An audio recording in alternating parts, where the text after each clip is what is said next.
Welcome to another Visser podcast. Today we got an exciting topic, TRT, testosterone replacement therapy for men.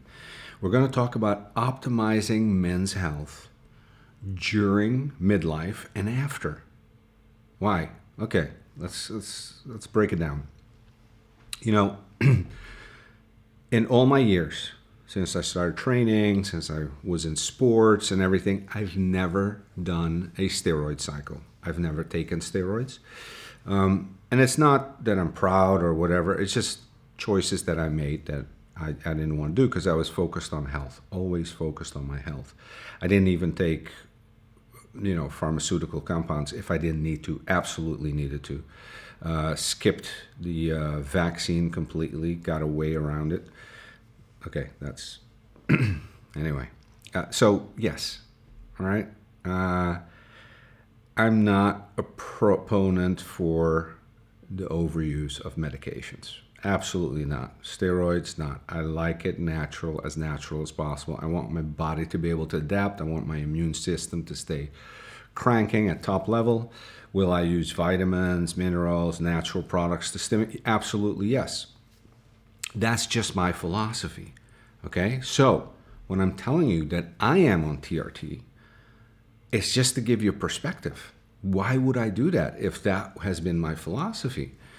Now, I got to tell you, if you want to optimize your health after midlife, you're going to have to look at TRT as a man. And as a woman, if you're premenopausal or menopausal, absolutely. Even more important than men, hormone replacement therapy. But that's another episode. And that's another topic, but that is critical. And I know testosterone has been demonized because of the bodybuilders using it and, sports people using it and overdosing it and doing all this stuff with it. What we're talking about here is microdosing, okay? It's bringing your own levels back to when you were younger, when you were in your 30s, okay? That's what we're talking about. So it's really microdosing. And at that level, all the research equivalently shows there's no prostate cancer coming. There's actually tons of benefits for your health, for your body, for your mind, everything. And we're going to talk about it. We're going to unpack this. Okay, so today we're going to see that it's not just muscle mass and libido. When we think about testosterone, it's vitality, it's energy, it's lifespan. That's what we're talking about. That's why I'm taking it. And I started taking it late. At 58, I really started doing TRT. Before that, I was doing precursors, naturally helping, boosting my body to produce more of its own testosterone. But at a certain point, I realized, okay, now it's time for TRT, okay? And we're going to go, and some people might start younger than me. And it depends on your lifestyle. Listen, I've been working out my whole life. I train, I eat healthy. I try to optimize my sleep. My routine, so I can go longer without it. But at some point, you're going to have to do it. And you're going to choose to do it. And the thing is, once you start it, and that's why I waited as long as possible, once you start it, you don't want to stop it. You can, but it's a tedious process, and you don't want to stop it. So you want to continue with it. So that's why I waited as long as I did. I'm going to be 60 in April. So I started at 58. With doing a real TRT. So what is the key thing here? Well, listen, as we age, as we pass 30, our testosterone will drop with 1 to 2% on a yearly basis. And that depends, and that's, if you're living right. If you got a bad diet, you're drinking alcohol, you don't have good sleep, you got a lot of stress, it'll drop even more, okay? So this is kind of the average minimum that it drops. So testosterone is mostly produced in the testes. Okay, so it's a steroid hormone, and it comes from cholesterol. Well, cholesterol is the master hormone. Cholesterol is where all hormones come from, okay?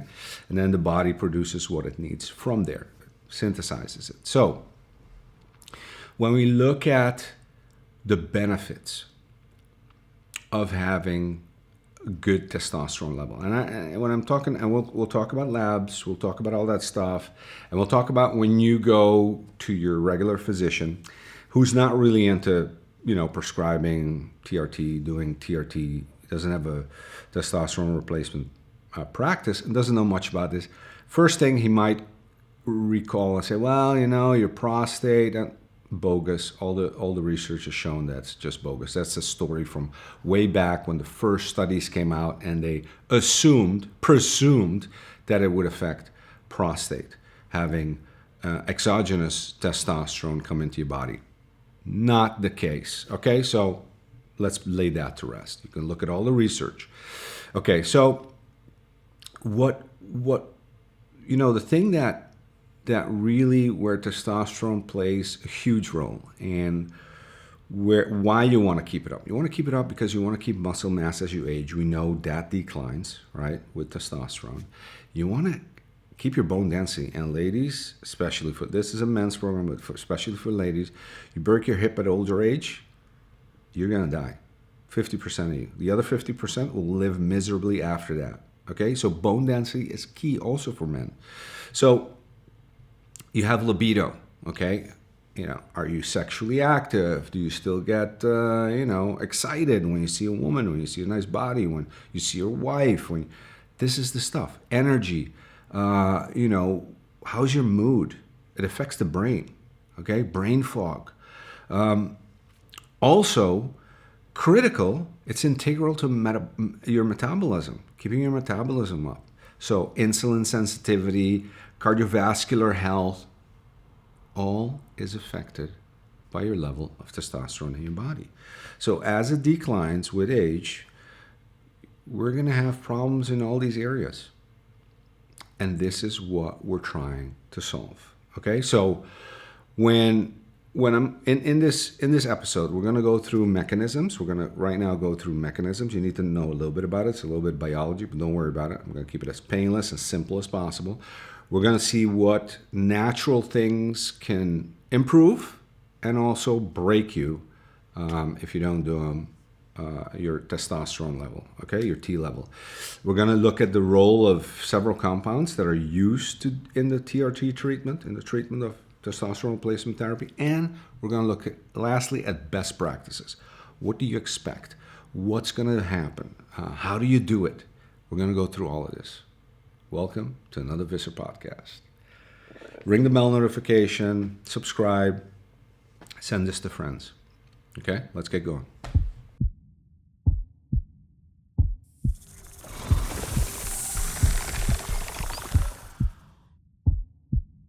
Okay, I'm going to put up a slide, and this slide basically is the HPG axis, hypothalamus, pituitary, gonadal axis. Okay, this is going to explain us how testosterone functions, how we make it, what our body does with it, and what do we need to look for.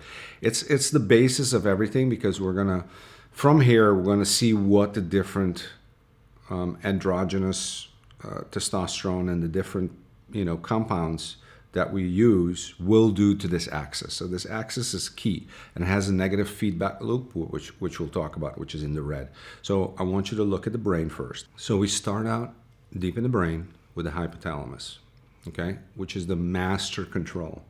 Now the hypothalamus will release, based on feedback from testosterone in the body, in the bloodstream, and in the testes, and it'll release gonadotropin-releasing hormone. Okay, gonadotropin-releasing hormone then goes into the anterior pituitary. The anterior pituitary then, where you have follicular-stimulating hormone and you got luteinizing hormone.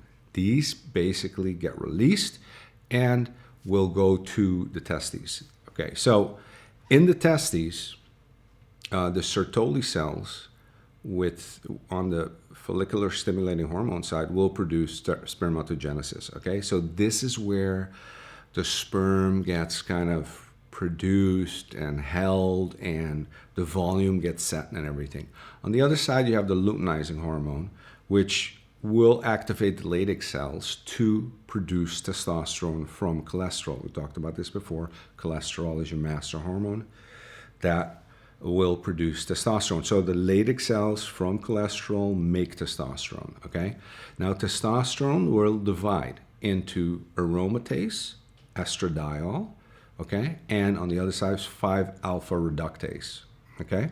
DHT, dihydrotestosterone. Now, this is the thing. Now, the feedback loop basically goes back up to the hypothalamus and says, hey, there's too much, there's too little, produce more, produce less. Simple, kind of, okay.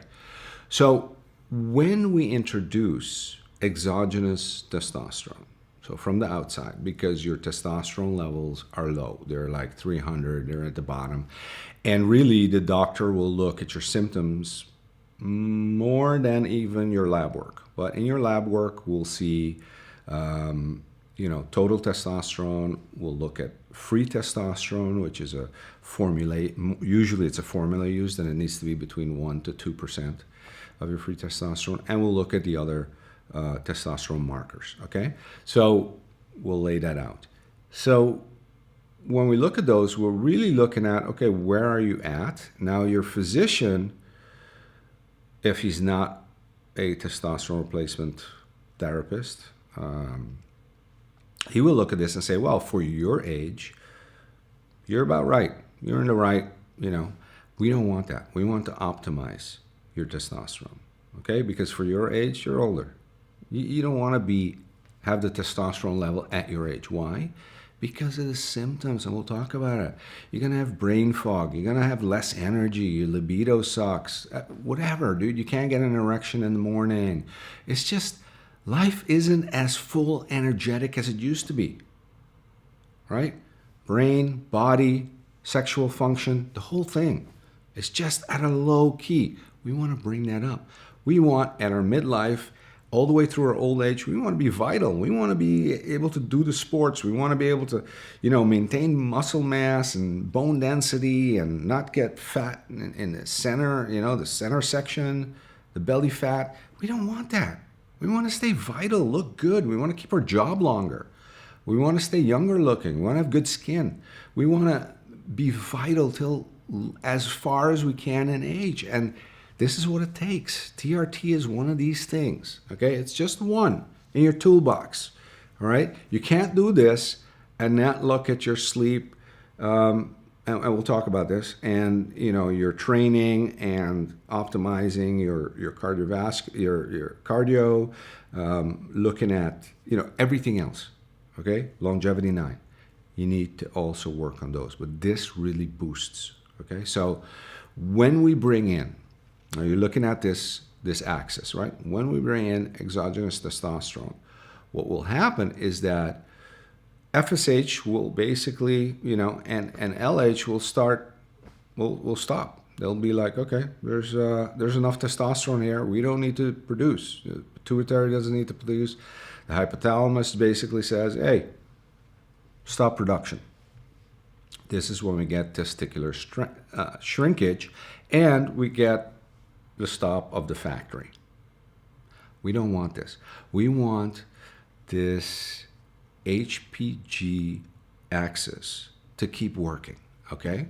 So we bring in exogenous testosterone, but we got to bring in another product, and that's HCG, human choreographic gonadotropin, okay? This is basically a precursor. It acts like LH, goes to your body, it mimics it, and it basically tells your body to produce more sperm and produce testosterone so that you stay, so that you don't get as much testicular shrinkage. Your testicles still work. They're still producing sperm while you're getting exogenous testosterone. And the exogenous testosterone, we're going to keep it to the minimum that basically clears your symptoms.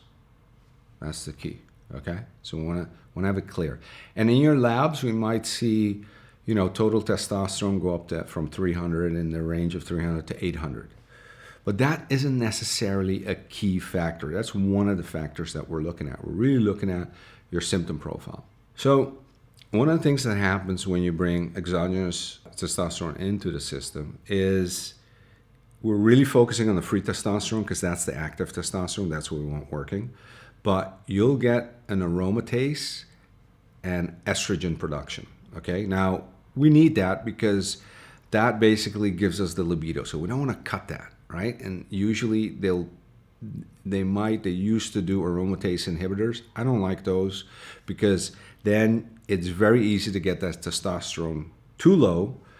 You're going to see a rise in your labs, but you're going to feel less libido. So we don't want that. So usually we don't want to do that. The other thing is the 5-reductase, basically on the testosterone side, will produce DHT, dihydroxytestosterone. Now, if this becomes too high, then we can get more hair loss. We don't want that. So we want to really, and that's why we want to bring the testosterone in, exogenous testosterone, at the lowest level possible to basically get you going. We also want to do this twice a week at least, okay? 3 times a week is better for the testosterone. But we see that people don't adhere to that, so it's better to do 2 times a week, which is the minimum you should do it. And we'll talk about this a little more because this is going into the treatment. So we're still looking at how these mechanisms work. Okay, I want you to get the mechanisms that we're talking about here. Symptoms of low testosterone. Well, what are you looking at? Well, it's fatigue, loss of muscle mass, increased body fat, especially at the waist, low libido, erectile dysfunction, depression, irritability, brain fog. Okay, so it affects the body. It'll affect your mood. It'll affect your body, right? And most of us, after midlife, we're going to have low T.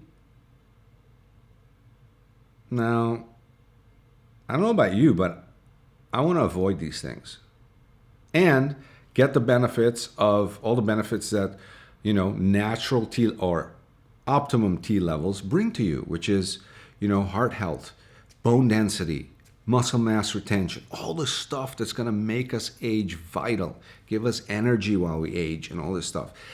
That's what I want. So yes, I'm doing it. So,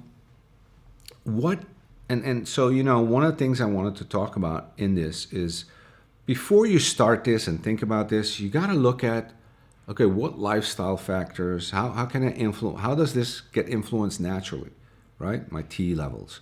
Because some people have high T levels, and that's genetic, till later in life. But a lot of people don't have that. So we have to look at, okay, what are the natural and lifestyle factors, okay? First of all, it's age-related. So like I said before, after 30, every year, 1 to 2% of testosterone drop, that's normal. And if you have a bad lifestyle, you're a smoker, you don't sleep right, you got a lot of stress, cortisol coming down, which competes with testosterone, you're going to have low T. So what is this? So we have sleep, we have chronic stress, we have excess alcohol can do it. It's a big one, so we got to watch that. Metabolic dysfunctions can also suppress natural testosterone production. If you're insulin resistance, if you have obesity, if you have chronic inflammation, all this will suppress your T. So there's a lot. And the idea is that we start resolving this. Okay, so TRT, testosterone replacement therapy, is a tool in the toolbox. Now, it's a big tool, right? But we have to resolve the lifestyle also, because otherwise it's not going to work. Okay, so we have to get you on resistance training, weights, yes, women and men. We have to get you on some HIIT, HIIT, right, training. So some cardio. Cardio needs to go up, VO2 max. We got to have your nutrition good. We have to have your body weight come down.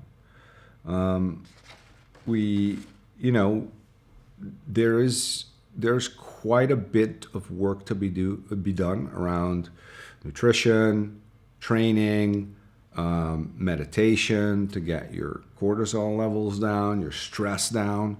We have to look at all these factors and bring them into the picture.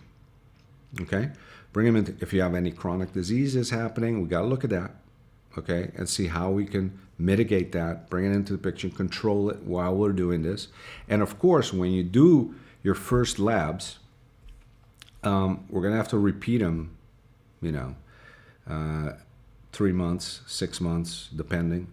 So there's quite a bit of work that needs to be done here. Okay, I think the other two things that I failed to mention is medication. Certain drugs could have pituitary issues, and also injury to the testes could drop testosterone production dramatically. So how do we boost it naturally? Well, sleep optimization, right? Poor sleep crushes it. We talked about this. So you need to have long and deep sleep, 7 to 9 hours. Resistance training and HIIT, we said that. Nutrition, focus on the Mediterranean diet with healthy fats, olive oil, avocado, nuts. They're all precursors. This is the cholesterol that's a precursor to testosterone. Proteins, lean meats, fish, eggs, micronutrients. You're going to need zinc, magnesium. You're going to need these, right?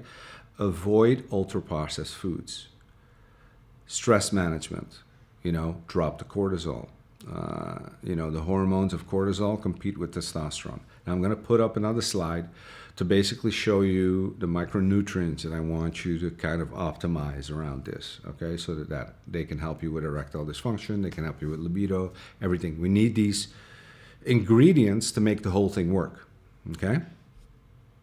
So when we're looking at the pharmaceutical end of things, okay? You're going to do TRT. What are we looking at? We're looking at human chorionic gonadotropin, HCG, which mimics luteinizing hormone, which signals the testes to produce testosterone. It's a great starting point for men who want to preserve fertility while boosting testosterone. So if you want to preserve fertility, you got to do this. And also if you don't want that, shrinkage.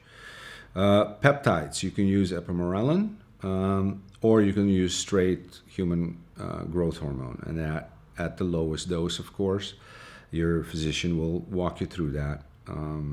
It stimulates, the epimorelin basically stimulates growth hormone release, which indirectly supports testosterone levels by improving recovery, sleep, and body composition. Body composition is big, so we need to get you, we need to measure your fat content on a DEXA, and we need to, or any other lesser apparatus, so we have an idea. And then we need to get you to your optimal weight. This is one of the things you have to do while you're on testosterone replacement therapy. And being on the therapy will help you get there easier too, okay? So, because I know when you have low T, you're gonna struggle with your weight. Okay, so human growth hormone can complement testosterone replacement therapy because it has anti-aging benefits. It's most appropriate for those with low IGF-1 levels. So when you measure on your blood test your IGF-1 level, if your physician sees that that's low, they're going to basically have you supplement with ipamorelin or straight human growth hormone. There's always a balance. Okay, so when we look at best practices, okay, we start with blood testing. Okay, what are we looking for? Now, we want a complete panel. I want to see your metabolic health. I want to see your hormonal health. I want to see your thyroid panel. I want to see your inflammation. I want to see glucose, fasting insulin. I'm kind of going out of my head here. But when we look at the labs focused on your hormonal panel, we're looking at, total testosterone, free testosterone, which is 1 to 2%, which is the active one, estradiol, SHBG, LH, FSH, and prolactin. And we recheck this often. Why do we recheck this? Because we want to know that we're at the right levels, okay? That, combined with the symptom profile that you give us, we'll look and say, okay, you're right. This is for you. This is your fine tune, and we have different things we can fine tune it with. So when we look at the dosing, okay, it's injectable testosterone. Yes, only with women, and women also will get testosterone when they go through hormone replacement therapy with them, but they will usually do a cream with them. For you, no. For men, we really need to be using injectables. It's the gold standard. So we look at testosterone, cypionate, and enanthate. Okay, typically dosed bi-weekly. Why? Because these have a half-life of about 5 to 7 days, which means that's their active level. If you just do once a week, yeah, your levels will be inconsistent and drop. You can actually do it like in the belly fat with a insulin needle every day. And that's people that are fanatic and say, okay, I want to really keep it like my body has its level continuously all day. But the thing is, no one can really, there's very few people that can keep that up for years and years. So what we found the sweet spot to be is twice a week. Okay, twice a week. It's a good combination of,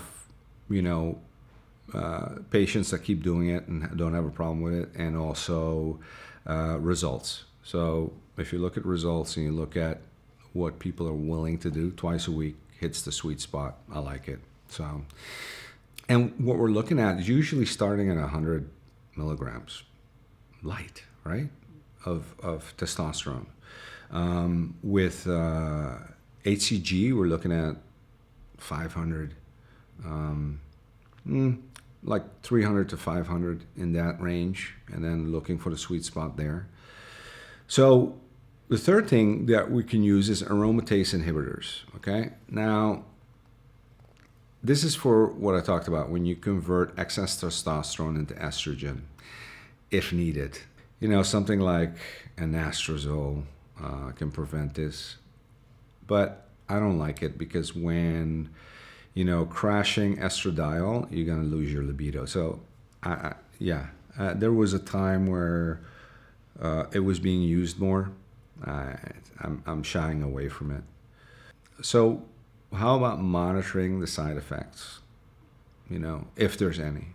We need to keep an eye on hematocrit lipids. We need to keep an eye on prostate markers, PSA. Too much testosterone can thicken your blood or increase other risks if not monitored. So we monitor it, we keep it to the minimum that's going to give you the outcome you want, and you don't want to overdo it. You don't want to go into high doses, okay? So we're talking anywhere from 100 to 200 max 200. No one ever goes to, let's keep it at 100, 150 in that range is where you want to be, and your physician will work with you on that. You will monitor it, you will be able to see your results, and you'll be able to feel it also. So that's the big thing. I think when you look at HCG, the pharmaceutical version is called Pregnil, and it's just you do a composition and then you use, and you can also use that before you actually go on TRT, just to help your body naturally to produce. It stimulates the production of testosterone and basically sperm. So if you want to get your wife pregnant, or you just want to kind of initially do it naturally, that's one way to go. Talk to your physician about this or your TRT provider. But yeah, it's a critical component of our toolbox. TRT. And I know the old physicians and the old ways have been against this. They've even been against giving women hormone replacement therapy, which is ludicrous, which is so stupid. But, they're changing. The new guys are changing. And it's changing because the research is showing clearly that they need this and we need this. And I mean, if you look at, there's been in all the studies with women, on hormone replacement therapy, and they should do this before they're 60. And really, best way to start is at perimenopause. And we'll talk about this in the next episode. But, breast cancer, right? There's no one that has died of breast cancer in any of the massive studies they've done with hormone replacement therapy in women. But guess what? Women die every day of breaking hips because their bone density is too low. And HRT prevents bone density for going that low. Okay, so that's just one example. We're going to go through a lot. Don't get me excited. That's the next episode. Thank you for joining me. I hope This is the first. This is like a basic instruction on testosterone replacement therapy. I'm going to go deeper. We're going to go more broad on this. We're going to go more specific on this in future episodes. But this is kind of like, I wanted you to understand the kind of the basics of it. This is really the basics, okay? So you know what you're getting into, so you can make your, choices based on the science and based on good information. Yeah, I did a change, I just wanted to give you kind of an extra piece here. And the piece was, okay, let's look at really what tests you need to be taking every 3 to 6 months so we can measure and monitor and see how to fine-tune your program. And this test is going to include total testosterone, free testosterone, estradiol, E2, DHEAS, progesterone, IGF-1, SHBG, LH, FSH, hematocrit, hemoglobin, risk of polycythemia. That's what we're looking for there. Liver function, lipids, PSA, it's for your prostate, monitoring that. So those are the tests we're looking at. And then if we want to look at, and this is just a sample of what a protocol would look like, a weekly protocol if you were on testosterone replacement therapy. It's an example, okay? This is not what you're going to get. Everyone is everyone is different based on your needs. But if you were to see a sample, just to give you an idea, Monday, Thursday, you would do 100 milligrams intramuscular, so buttocks, upper right region, quadrant. And then Monday, Thursday, and Saturday, you would be doing HCG, and that's, remember, to keep your,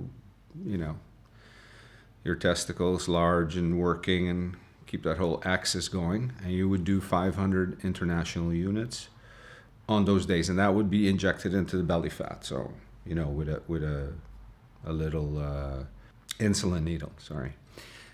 Progesterone, you would do 25 to 50 milligrams in the PM, Monday, Thursday, and Saturday, and then you would take human growth hormone or peptides, 1 to 2 international units, and that would be, every day, skipping Saturday. So you would do Monday, Wednesday, Thursday, Friday, and then Sunday. If it was peptides, you would be looking at 200 micrograms. Same schedule. So that would be, and I've put it up here to see. So that would be kind of a sample schedule of what you would be on, just to give you an idea of what it would take.